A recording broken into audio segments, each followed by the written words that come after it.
Hola, ¿cómo están? ¿Qué tal? Nos encontramos nuevamente en una video lección para continuar con el desarrollo de los presidentes que gobernaron durante el periodo de la República Aristocrática.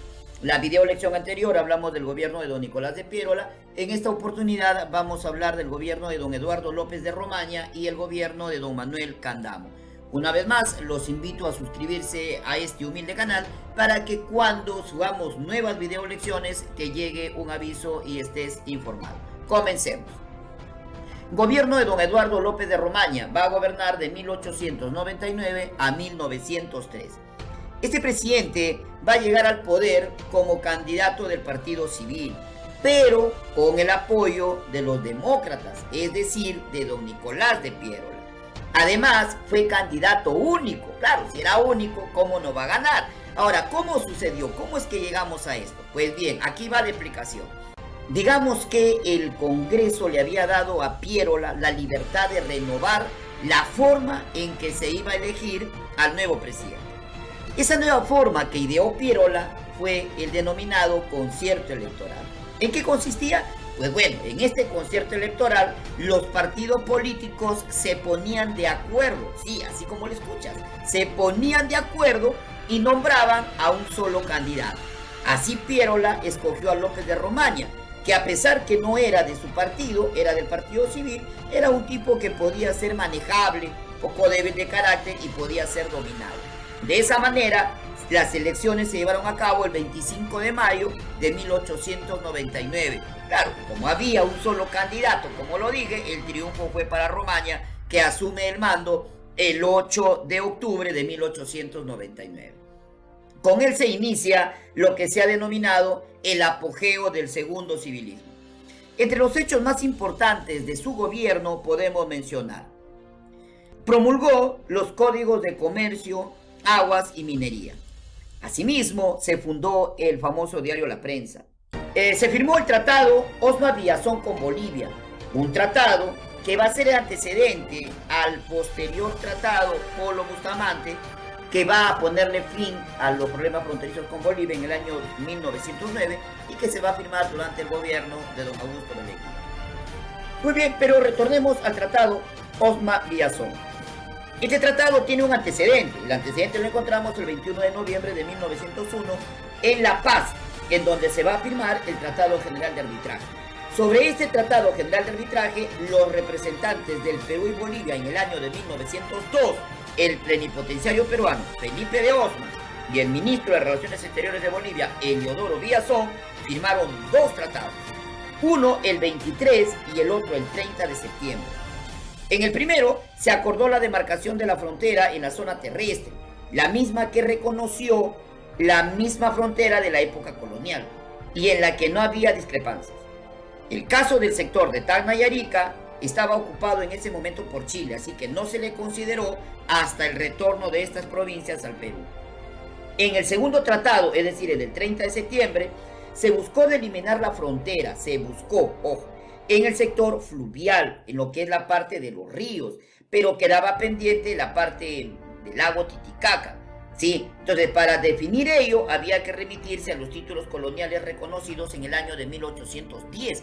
¿Y por qué 1810? Recuerden ustedes que las nacientes repúblicas, cuando nacen después de las guerras de independencia, van a nacer con dos principios: el uti possidetis y la libre determinación de los pueblos.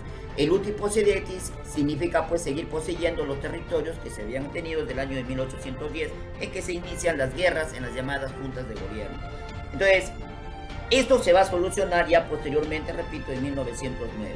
Esta línea fue sometida al arbitraje del presidente de Argentina. Entre otro hecho, dispuso la tolerancia a los cultos no católicos. Efectivamente, durante este gobierno es que se va a tener un poco de tolerancia, un poco de respeto a todos aquellos que no tenían las creencias católicas. Había otros que eran adventistas, evangelistas, mormones, árabes, etcétera, que no eran bien vistos. Entonces acá había que tenerles un poco pues de tolerancia, y se da durante este gobierno. En 1901 nace el Partido Liberal, fundado por Augusto Durán. ¿Lo recuerdan? Sí, ya lo hemos mencionado al señor Augusto Durán. Siempre está él revelándose, ¿no? Y destaca dentro de este partido como uno de sus más ilustres dirigentes el gran matemático Federico Villarreal. ¿Qué podemos decir de este señor? No, el término gran matemático le queda chico, es el mejor matemático del Perú. Este señor, que nació en una cuna humilde, Federico Villarreal, en el pueblito de Tucumé, que estudió en una escuelita pues humilde y que sin embargo destacó y destaca hasta hoy en lo que son las matemáticas. Es una prueba fehaciente que no importa el colegio donde estás, no importa si es caro o barato, si es urbano o rural, sino que depende de ti que quieras triunfar y salir adelante. Ese es el legado de Federico Villarreal. Muy bien, este partido o este grupo de este partido, del Partido Liberal, era considerado de extrema izquierda. Participaron en muchas conspiraciones, disturbios, montoneras. Se le tuvo siempre como la encarnación del descontento y de medidas subversivas. Este gobierno continúa la política de exploración y colonización de la Amazonía, hecho realizado por el gran científico y excepcional naturalista ferreñafano, don Manuel Antonio Mesones Muro, nacido en Ferreñafe el 16 de junio de 1862 y fallecido en la ciudad de Chiclayo el 28 de octubre de 1930. Se educó desde niño en Alemania, estudiando posteriormente en las universidades de Bremen y Hamburgo, donde obtuvo el grado académico de bachiller en ciencias naturales. Fue denominado el hombre del Marañón. Así, por ejemplo, él es el responsable de la propuesta de la ruta transcontinental, es decir, de la comunicación entre el Pacífico y el Atlántico a través del Amazonas. Este proyecto denominado el Camino de Hierro, es decir, él proponía para lograr esta comunicación la construcción de un gran ferrocarril del norte, la vía que sería la vía más corta entre el Pacífico y el Amazonas.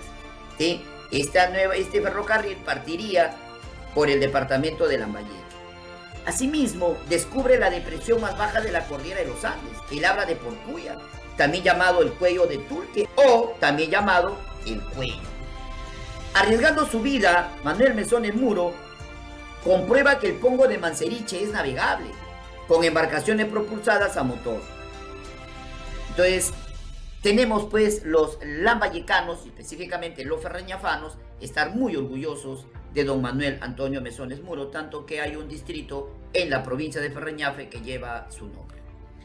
Asimismo, durante este gobierno se construyó el ferrocarril de La Oroya a Cerro de Pasco. En 1901 se produjeron tensiones con el Ecuador, pues los ecuatorianos consideraban como suyos los territorios del río Napo y Curaray. Estas tensiones terminaron en los combates de Angosteros el 26 de junio de 1903 y de Torres Causano el 28 de julio de 1903, donde el capitán Chávez Valdivia derrotó a los ecuatorianos. Asimismo, se rompen las relaciones diplomáticas con Chile por la ocupación de Tacna y Arica. Chile empezaba ya su denominado proceso de chilenización, es decir, la expulsión de nuestros compatriotas de Tacna y Arica para poder nuevamente repoblar estas zonas con ciudadanos chilenos, lo cual fue una actitud despreciable. Asimismo, este gobierno facilitó el ingreso del capital extranjero, llegando capitalistas norteamericanos que establecieron la Cerro de Pasco Mining Company, que después se llamó la Cerro de Pasco Copper Corporation. Posteriormente, en 1902, se crea la Sociedad Peruvian Mining Syndicate para financiar la explotación del cobre peruano. Así, se adquiere el 70% de minas explotables de Cerro de Pasco, acción realizada por este señor que lo están viendo allí, por James B. Huggins, empresario estadounidense y uno de los mayores accionistas de la compañía. Ello significó pues el avance del capitalismo estadounidense en nuestro país y el repliegue del capital inglés. Se dio también el reglamento de locación de servicios para la industria minera, dado el 4 de septiembre de 1903, y que según el cual eran los gerentes de las empresas mineras quienes quedaban autorizados para establecer las reglas y prevenciones que deberían observarse y adoptar medidas disciplinarias y de seguridad para prevenir cualquier desorden.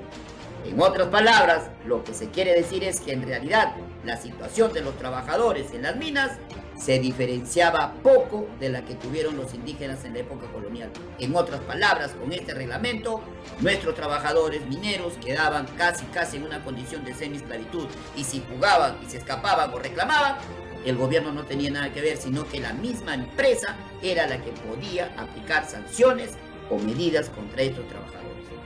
Se produjo la rebelión indígena de Chucuito en 1902. Los indígenas se rebelaron contra el abuso que todos hacían contra ellos y por el precio miserable que les pagaban por sus lanas. Además, tenían que pagar multas inexistentes. No se les pagaba por sus labores en las haciendas.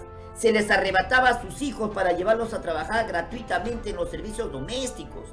Este problema lo solucionó el justo y honesto oficial Teodomiro Gutiérrez Cuevas, que falló a favor de los indígenas, lo cual fue pues un escándalo en Lima que un militar fallara a favor de los indígenas. Sin embargo, por esta acción justa de Teodomiro Gutiérrez Cuevas, se ganó el odio de los terratenientes. Y en un futuro no muy lejano, veremos nuevamente a Cuevas transformado en el Rumimaki. Pero eso será ya tema de otro gobierno. Finalizado el gobierno de don Eduardo López de Romaña, este convoca a elecciones. En estas elecciones va a haber nuevamente un candidato único, como lo vamos a ver a continuación, y pues sale ganador este candidato, que va a ser don Manuel Candamo. Analicemos entonces el gobierno de don Manuel Candamo. Candamo va a gobernar entre 1903 y 1904. Sí, ¿por qué? Ahorita lo vamos a ver. Candamo fue un hombre de gran fortuna. Llegó a ser alcalde de Lima y presidente del Senado. Llegó a la presidencia como candidato del Partido Civil y candidato único nuevamente. Es decir, el Partido Civil tiene su segundo presidente, como se dice al hilo, ¿no? En forma consecutiva. Como digo, asume la presidencia el 8 de septiembre de 1903. ¿Cómo sucedió? ¿Cómo llegó? Este hecho sucedió así. El hombre fuerte del Partido Civil era Candamo. El hombre fuerte del Partido Constitucional era don Andrés Avelino Cáceres. Y el hombre fuerte del Partido Demócrata era, en este caso, don Nicolás de Pierola. Pues bien, el Partido Civil y el Partido Constitucional se unen. Ambos partidos se unieron. Entonces, ante esta unión, el Partido Demócrata se abstuvo de participar. Entonces la alianza lanzó como candidato a Candamo. Para la primera vicepresidencia lanzan a Lino Alarco. Y para la segunda vicepresidencia a Serapio Calderón. El primero, es decir, el presidente, tenía 62 años.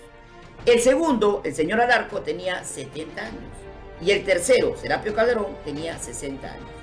De los tres, al año siguiente, solamente sobrevivía el último de los nombrados, es decir, Serapio Calderón. Recuerden también que Candamo era hijo de Pedro González Candamo, en esa época el hombre más rico del Perú. Candamo solo gobernaría 8 meses, pues murió el 7 de mayo de 1904 en Arequipa. Se encargó del gobierno entonces Serapio Calderón. ¿Por qué? Porque Lino Alarco también había fallecido. Entre los hechos de este gobierno, nos referimos al de Candamo, tenemos: dio la ley de los ferrocarriles el 30 de marzo de 1903. Asimismo, otro hecho importante es que llegaron al Perú los primeros automóviles. Sí, el primer automóvil fue un Chevrolet accionado a vapor de propiedad del ingeniero Adolfo Wetterman. Asimismo, se puede destacar que durante su gobierno se reconoció a Panamá como nación independiente, siendo el Perú el primero en hacerlo. Muy bien, fallecido el presidente, en este caso Manuel Candamo, segundo vicepresidente, Serapio Calderón, convoca a elecciones, en cuyo proceso los civilistas lanzaron como candidato a don José Pardo. El Partido Demócrata presentó la candidatura de don Nicolás de Pierola, pero como la campaña fue violenta y ante la inseguridad en la rectitud del manejo del sufragio, Pierola retiró su candidatura. Entonces, don José Pardo y Barreda queda como único candidato, por lo tanto va a ganar. De esa manera el Partido Civil logra su tercer presidente consecutivo, pero ojo, como candidatos únicos. Este gobierno lo analizaremos en la próxima video lección. Muchas gracias.